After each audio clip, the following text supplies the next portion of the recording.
The marble was cold even through the soles of Ilara's worn leather boots. It was the only tangible thing in the room that didn't feel threateningly warm. Everything else, the cherry wood desk large enough to land a small aircraft, the deep crimson velvet of the chaise lounge, and the air itself, thick with the scent of sandalwood and old money, felt like it was pressing down on her lungs.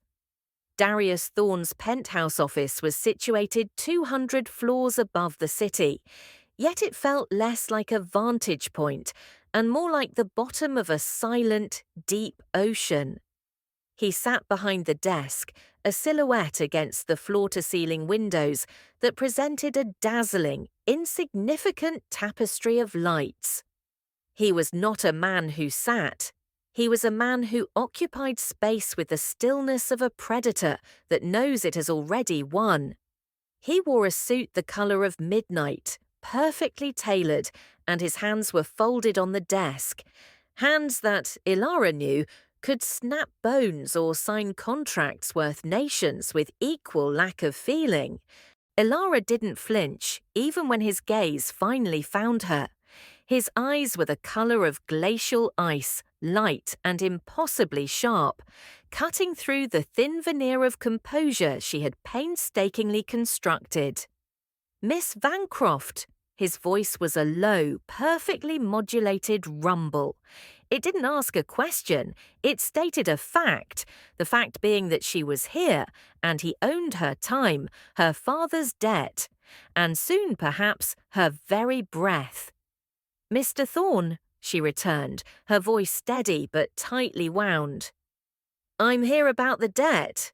He gave a slow, deliberate nod that conveyed not sympathy, but judgment. "Your father, bless his ambitious soul, was careless. A debt of $12.5 million, unsecured and overdue. You understand the implications, I assume.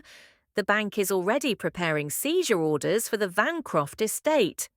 "The estate is meaningless to me, Mr. Thorne," Ilara lied smoothly. It housed the only studio her mother had ever loved, the only memory not tainted by her father's recklessness. "I am not here to negotiate the principal.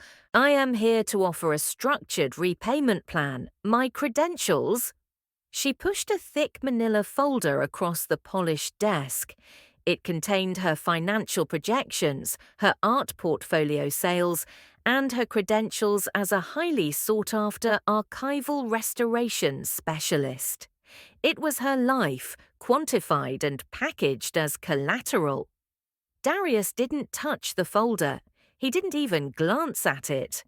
His gaze remained fixed on her face, lingering on the scar just above her left eyebrow, the one she'd gotten falling off a bicycle at age 7. It was disconcerting. It implied he already knew every single detail the file contained, and many more it didn't.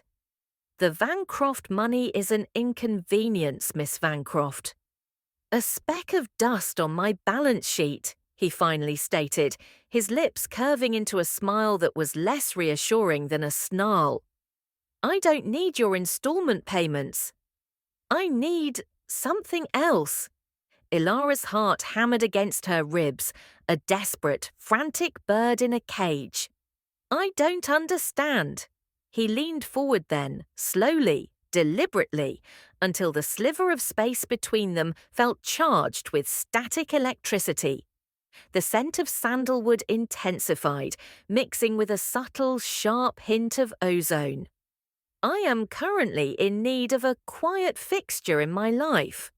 Someone who exists entirely for my observation and, when required, my company. Someone intelligent enough not to bore me, defiant enough not to be dismissed, and trapped enough not to leave." The implication was a cold wave of realization. He wasn't asking for her professional skills.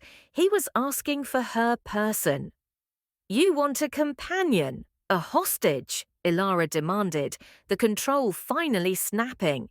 "You want to trade $12 million for a contract of personal servitude?